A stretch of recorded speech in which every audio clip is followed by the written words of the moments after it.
కారెస్ ప్రవీణ్ కుమార్ కు భద్రతపై అనుమానాలు అవసరం లేదన్నారు ప్రభుత్వ విప్ అద్దంకి దయాకర్. ఆర్ఎస్ ప్రవీణ్ కుమార్ తన వ్యక్తిగత భద్రత విషయంలో అనవసర అనుమానాలు వ్యక్తం చేయాల్సిన అవసరం లేదన్నారు.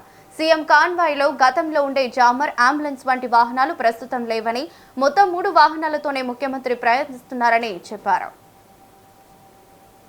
ఆర్ఎస్ ప్రవీణ్ కుమార్ గారు భద్రత విషయంలో అనుమానాలు వద్దు. ముఖ్యమంత్రి గారు సైతం తన భద్రతను కుదించుకొని 3 వెహికల్స్ లో జామర్ లేకుండా ఈ రోజు ట్రాఫిక్ క్లియరెన్స్ కూడా లేకుండా తిరుగుతున్న రోజులు ఇవి. రెండవది, నక్సలైట్ల అంశాన్ని తెర మీదకి తేవడం అనేది, ఎందుకంటే ప్రభుత్వం నేరుగా కేంద్ర ప్రభుత్వం ప్రకటించింది నక్సలైట్లు లేరు అని చెప్పి, కాబట్టి అక్కడి నుంచి థ్రెట్ ఉంటుందని చెప్పి ప్రచారం అవసరం లేదు. మూడవది ఏంటంటే, రాజకీయాల కోసం వ్యక్తిగత భద్రత అనే అంశాన్ని చర్చ పెట్టొద్దు. ఒకవేళ మీకు భద్రత అవసరం అనుకుంటే ఇంటెలిజెన్స్ కానీ లేదంటే డీజీపీ గారు కానీ రివ్యూలో అవసరం అనుకుంటే మీకు పెంచే ప్రయత్నం చేస్తారు. ఇంకా అనుమానాలంటే మీరు అప్లై కూడా చేసుకోవచ్చు కదా, ఆ అవసరం లేదని చెప్పి. కాబట్టి ఈ విషయాలు ఆలోచించి ఎవరో చెప్పే రాజకీయాల కోసం ఇలాంటి రాజకీయ కోణాన్ని భద్రత విషయంలో పెంచొద్దని చెప్పి ఆర్ఎస్ ప్రవీణ్ కుమార్ గారికి హితం.